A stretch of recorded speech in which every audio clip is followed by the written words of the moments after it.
కూటమి ప్రభుత్వం ఈరోజు అధికారంలోకి వచ్చాక ప్రజలకి మంచి చేయాలి, రాష్ట్రాన్ని అభివృద్ధి వైపుకు నడిపించాలి, ప్రజలకి తాము మేనిఫెస్టోలో చెప్పిన ప్రతి ఒక్కటి అందజేయాలన్న చిత్తశుద్ధి లేకుండా కేవలం రెడ్ బుక్ రాజ్యాంగం అంటూ రాజ్యాంగానికి విరుద్ధంగా ఈరోజు వాళ్ళు తప్పుడు కేసులు పెట్టి వాళ్ళు చేస్తున్న హెరాస్మెంట్ చూస్తుంటే చాలా అసహ్యం వేస్తుంది.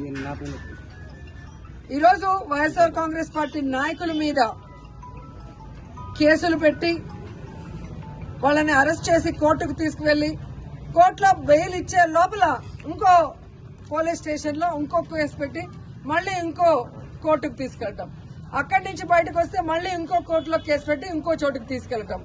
ఇది మనం కళ్ళారా పోసాని కృష్ణమురళి కేసులోనే మనం చూస్తున్నాం. అలా చాలా మంది మీద కూడా జరుగుతున్న విషయాన్ని ప్రజలు తెలుసుకోవాలి. ఎందుకంటే సుప్రీంకోర్టు క్లియర్ గా మార్గదర్శకాలు ఇవ్వడం జరిగింది. ఒక మనిషిని అరెస్ట్ చేశాక ఒకవేళ ఆ మనిషి మీద వేరే వేరే పోలీస్ స్టేషన్ లో కేసులుంటే వాటన్నిటికీ పీటీ వారెంట్ ఇచ్చి ఒకే చోట విచారణ చేయాలని స్పష్టంగా ఉన్న వాంటెడ్ గా ఈరోజు జిల్లాలకి పోసాన కృష్ణమురళి గారిని వెహికల్లో తీసుకెళ్లి ఎలా హ్యూమిలేట్ చేస్తున్నారు, ఆయన ఆరోగ్య పరిస్థితి బాగా లేకపోయినా ఆయన ఏ విధంగా టార్చర్ పెడుతున్నారో మనం కళ్ళారా చూస్తున్నాం.